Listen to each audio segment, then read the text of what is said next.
Baik, Bismillahirrahmanirrahim. Assalamualaikum warahmatullahi wabarakatuh. Saudaraku muslimin dan muslimah dimanapun berada, kembali kita ngaji hadis Nabi Muhammad SAW pada kesempatan yang berbahagia ini, yakni tentang sedekah pinjam pakai. Saudaraku muslimin dan muslimah yang berbahagia, alhamdulillah, salatu wassalamu ala rasulillah amma ba'da. Ada satu pertanyaan tentang apakah cara kita untuk menolong saudara kita tanpa mengurangi harta ataupun benda yang kita miliki? Ya, benar. Jawabannya adalah sedekah pinjam pakai. Bahkan ada saudara kita yang tidak membawa pulpen di sekolahan, ini kemudian kita meminjamkan pulpen untuk kepentingan menulis, kemudian nanti dikembalikan, maka itu merupakan sedekah yang bernilai ihsan. Sama halnya ketika ada orang yang kedinginan, kemudian dia tidak menggunakan pakaian, kita meminjamkan jaket kita supaya dia tidak terbuka auratnya, maka bahkan ini menjadi sedekah pinjam pakai yang hukumnya wajib. Ya, baiklah saudaraku muslimin dan muslimat, mari kita simak pesan Nabi, hadis Nabi Muhammad SAW tentang sedekah pinjam pakai ini. Diriwayatkan dari Ibrahim bin Musa. Bismillahirrahmanirrahim. Hadatsana Ibrahim ibnu Musa qala akhbarana Israil wa hadatsana Musaddad wa hadatsana Isa wa hadza hadis Musaddad wa huwa atammu anil Auza'i an Hasan ibnu Atiyah an Abi Kabsyah as-Salwali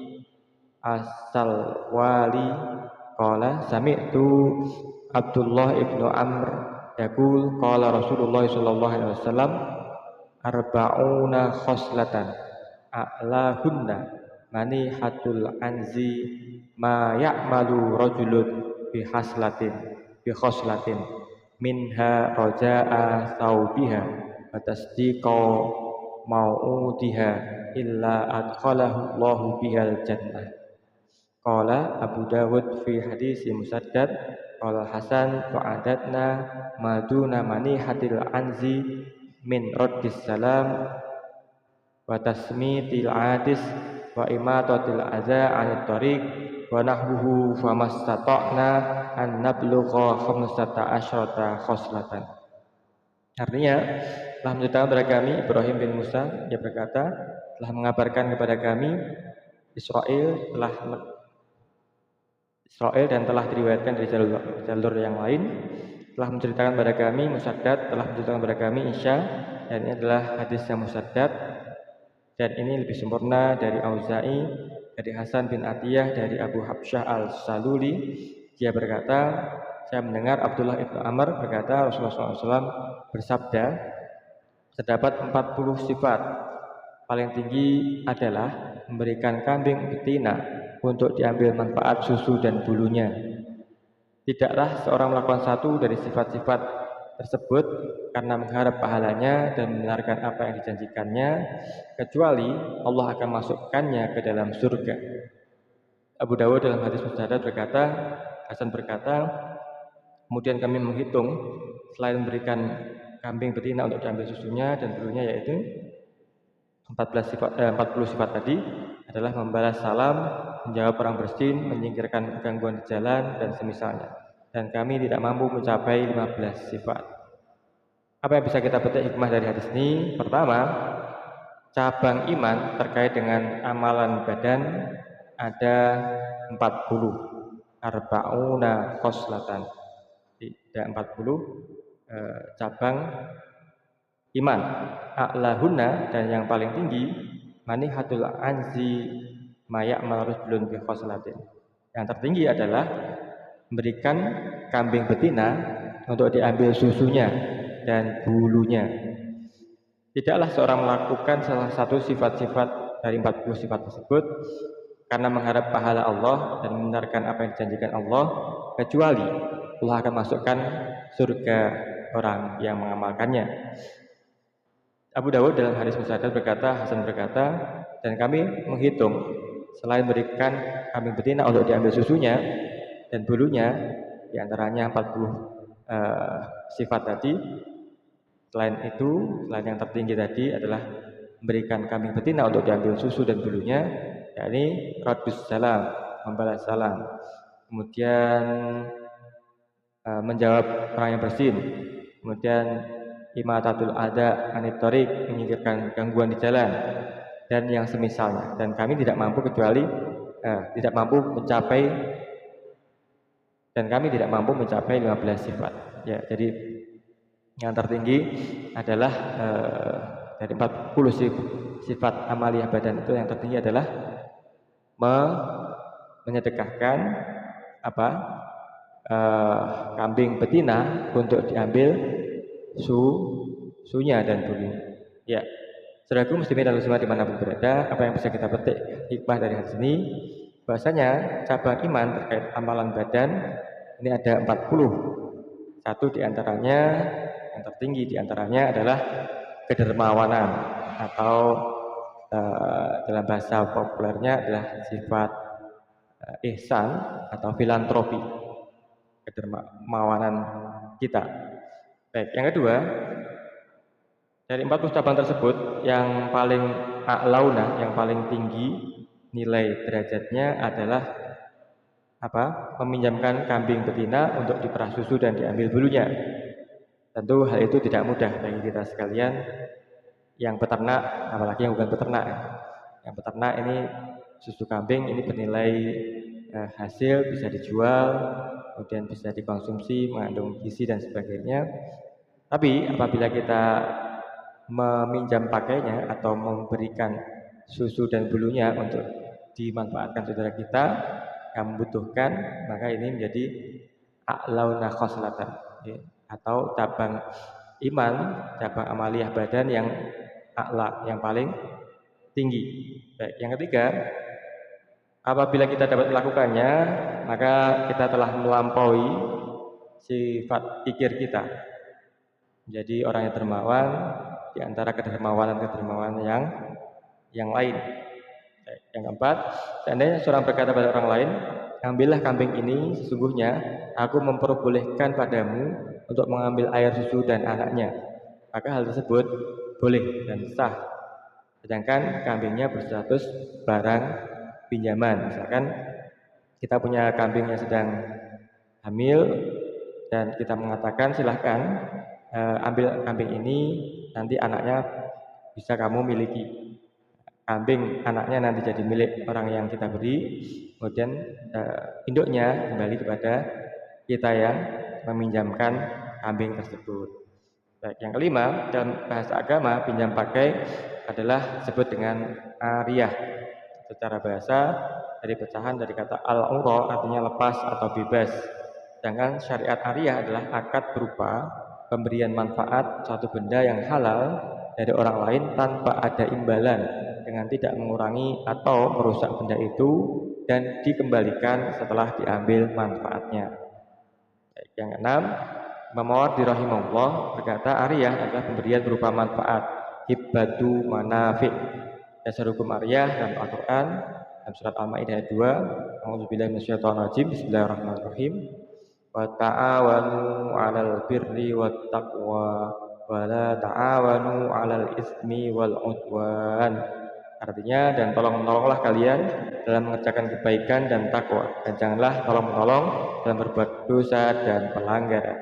Al-Maidah ayat 2. Yang ketujuh, bahwasanya ariyah pinjam-meminjam bagian dari ta'awun, tolong-menolong. Wa yamna'unal ma'un, dalam surat Al-Ma'un ayat 7, yang disindir oleh Allah Subhanahu wa taala ini adalah orang-orang yang enggan bersedekah pinjam pakai. Yakni wa yamna'unal ma'un, dan enggan menolong dengan barang yang berguna.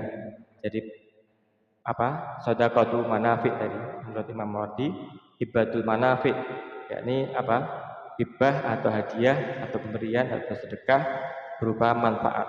sedekah, pinjam, pakai. Ini disidir di dalam surat Al-Maun ayat 7. Wa yamna'unal ma'un yang 8. Yang dimaksud dalam Al-Maun menurut jumhur ulama adalah barang yang dipinjam para tetangga dari tetangga yang lain. Artinya orang yang tidak mau meminjamkan barang yang bermanfaat bagi orang lain dapat unsur celaan dalam ayat ini. Yang 9 dari Samurah radhiyallahu an, bahwasanya Rasulullah SAW meminjam baju besi dari Sofwan bin Umayyah.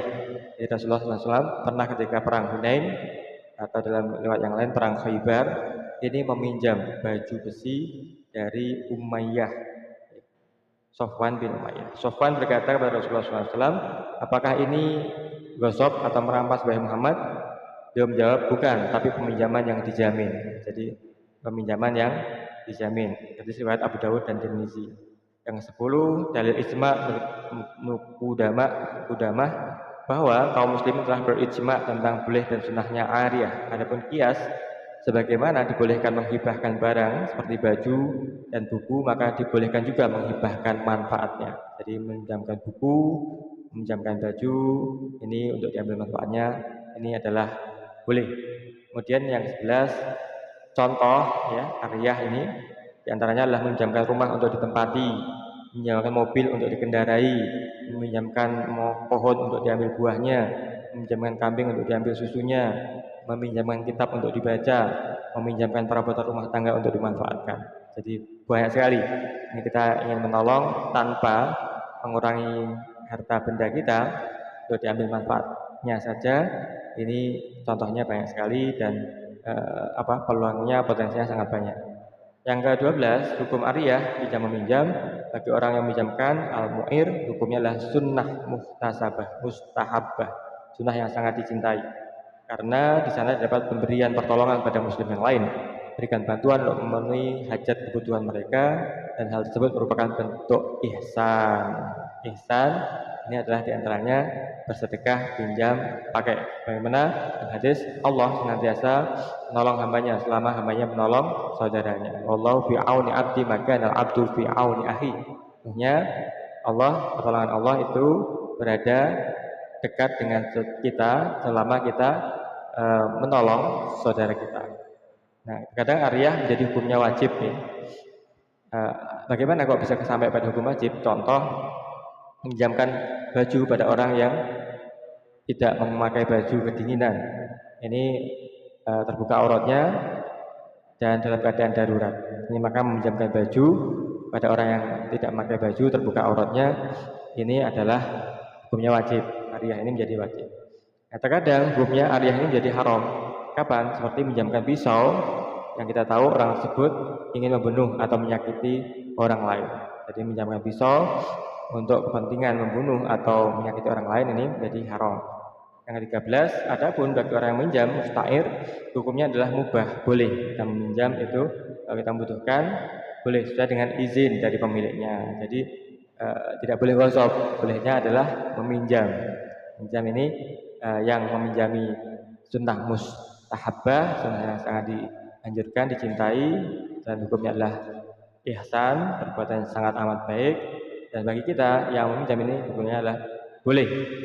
Contohnya seperti minta izin meminjam motor untuk pergi ke Cianjur, meminjam motor untuk pergi ke Solo, meminjam motor untuk pergi ke Jakarta, ke Surabaya. Maka peminjamnya hanya boleh memakainya ke Cianjur, peminjamnya untuk Cianjur. Kalau peminjamnya untuk ke Solo, maka peminjamnya hanya boleh memakainya untuk pergi ke Solo. Kalau peminjamnya ke Surabaya, maka peminjamnya hanya boleh memakai motor tersebut untuk pergi ke Surabaya, bukan tujuan-tujuan yang lain, misalkan Cianjur, Jakarta, Bandung, dan keliling-keliling sampai melampaui apa yang akadnya tadi, bukan Jakarta ke Bandung dan sebagainya, Solo, kemudian sampai ke Semarang atau sampai ke Demak dan sebagainya, Surabaya sampai ke Madura dan sebagainya. Ya, jadi bolehnya itu sesuai kadar masa yang diizinkan oleh pemilik. Seperti seorang yang meminjamkan lahan untuk ditanami padi 1 kali masa tanam atau 4 bulan, maka tidak boleh menanami jagung yang usianya 6 bulan kecuali atas persetujuan pemiliknya.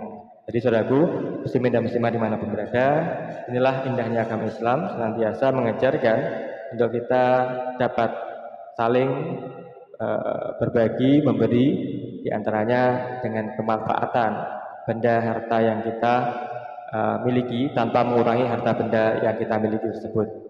Itulah cabang iman yang paling tinggi.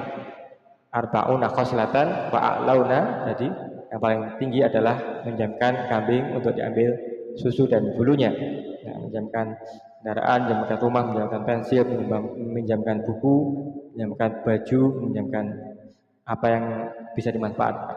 Ayam naun al-maun, kalau kita tidak mau, maka kita disindir dalam surat Al-Maun ayat 7 yang enggan memberikan manfaat atas barang-barang yang berguna. Ya, saudaraku muslimin dan muslimat, semoga manfaatnya senantiasa. Semoga Allah senantiasa memberikan hidayah inayah kepada kita, keluarga kita, anak keluarga kita, muslimin semuanya untuk dapat meminjamkan barang bermanfaat yang kita miliki dan dalam rangka ihsan, dalam rangka mengharapkan pahala dan yakin atas balasan Allah Subhanahu wa taala, sehingga Allah masukkan kita ke dalam surganya pada orang-orang yang membutuhkan saudara-saudara kita dengan ikhlas mata-mata mengharapkan ridha Allah Subhanahu wa taala. Amin ya rabbal alamin. Terima kasih. Assalamualaikum warahmatullahi wabarakatuh.